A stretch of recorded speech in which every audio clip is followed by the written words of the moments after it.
Bonjour à tous, merci de m'avoir invité à participer à ce projet. Donc les complications infectieuses, un point de rappel, c'est la chirurgie rachidienne est la première spécialité orthopédique et neurochirurgicale qui est le pourvoyeur le plus d'infections.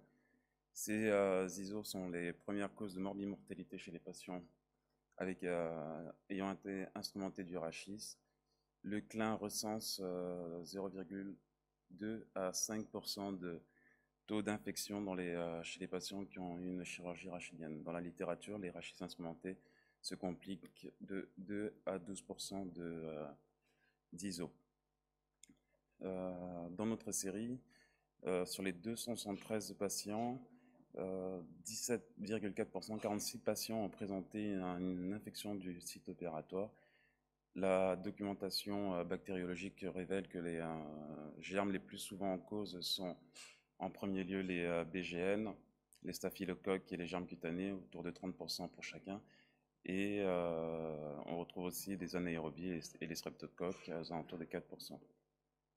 Sur le plan chirurgical, ces infections ont nécessité un lavage dans 87% des cas et dans 13% des cas, il y a eu plusieurs lavages chirurgicaux. Les chiffres des bactéries étaient cohérents avec ce qu'on retrouve dans la littérature. Les facteurs de risque de complications infectieuses du site opératoire retrouvés dans la série sont en premier lieu le déficit neurologique préopératoire. Les patients avec un ASIA-C avaient 4 fois plus de risque de faire une complication infectieuse et 3 fois plus de risque pour les patients avec un ASIA-D. Bien sûr, comme on retrouve souvent dans la littérature, l'IMC supérieur à 35 multiplie le risque infectieux par 3, et la durée de la chirurgie, encore une fois, multiplie le risque par une chirurgie longue, multiplie le risque par 1,4. Dans notre série, on ne retrouve pas comme facteur de risque l'âge, le sexe, le diabète, étonnamment, le tabagisme, contrairement à ce qu'on retrouve dans la littérature. On n'a pas retrouvé non plus comme facteur de risque l'étiologie de la déformation, les reprises chirurgicales, le déséquilibre préopératoire, le grade d'ostéotomie, ni le niveau d'ostéotomie, et le saignement péropératoire ne figure pas comme facteur de risque. Quand on compare la série SSR actuelle avec celle de la littérature, on se rend compte que les résultats ne sont pas très bons. Nous, on a 17,4% de complications infectieuses. Ce qui est publié fréquemment, c'est des complications infectieuses autour de 7%. Il y a Scuba, la même série que M. Fuentes a montré, sur 2348 ostéotomies sur une revue de la littérature de 93 articles. Ils ont un taux d'infection de 3,2, ce qui est bien plus bas que nous. Et la publication des Diebo est assez intéressante parce qu'il compare les complications sur les ostéotomies d'au moins grade 3 en 2004 et ils suivent leur évolution au fil du temps et ils se rendent compte qu'ils partent de 7,7% de complications infectieuses en 2004 et à 1,4% en 2013, ce qui rappelle encore que l'expérience joue beaucoup dans la gestion des complications. Alors on s'est posé la question, on n'a pas encore les résultats statistiques, mais quel est le devenir des patients qui ont présenté une ISO? Dans notre série, il y a un patient qui est mort suite à une complication infectieuse. C'était pas une infection du site opératoire, c'était une infection pulmonaire, mais il y a un patient qui est mort d'une complication infectieuse.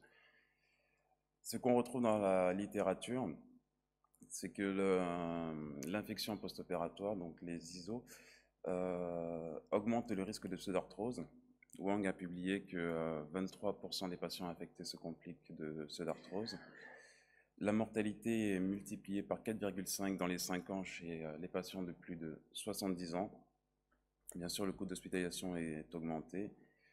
Et en définitive, Haddad dit que certes, dans la première année, il y a une augmentation de la morbidité chez les patients qui présentent une complication infectieuse, mais quand on regarde à 2 ans, il n'y a aucune différence en termes de douleur, de handicap fonctionnel, de qualité de vie et de dépression entre les patients qui ont été infectés et les patients qui n'ont pas été infectés.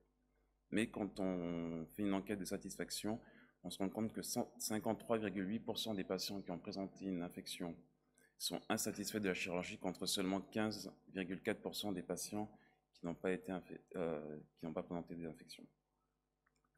Donc en conclusion, les facteurs de risque d'infection sont pas spécifiques à la chirurgie d'ostéotomie rachidienne. C'est les mêmes facteurs qu'on retrouve chez tout le monde. C'est-à-dire l'IMC, dans notre série par exemple, l'IMC était supérieur à 25 chez 57,6 des patients. Il y avait 8% de diabétiques. Les patients avec un déficit neurologique étaient comptés aux alentours de 21%.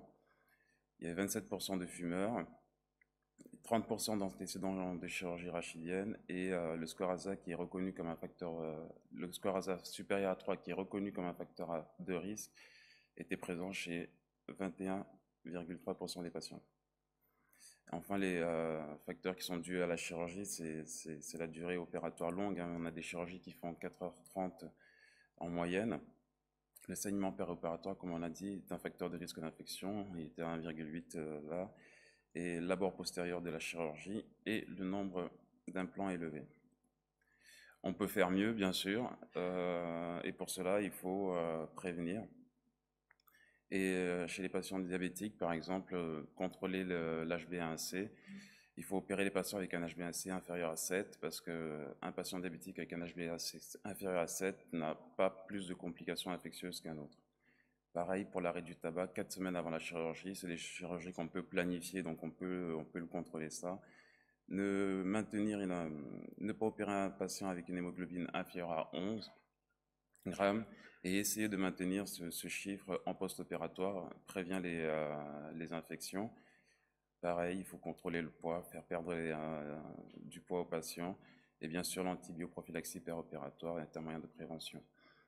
Et en tout cas, quand une ISO survient, il faut laver et débrider rapidement, avant un mois, et se coordonner avec les infectiologues pour une antibiothérapie adaptée. Merci.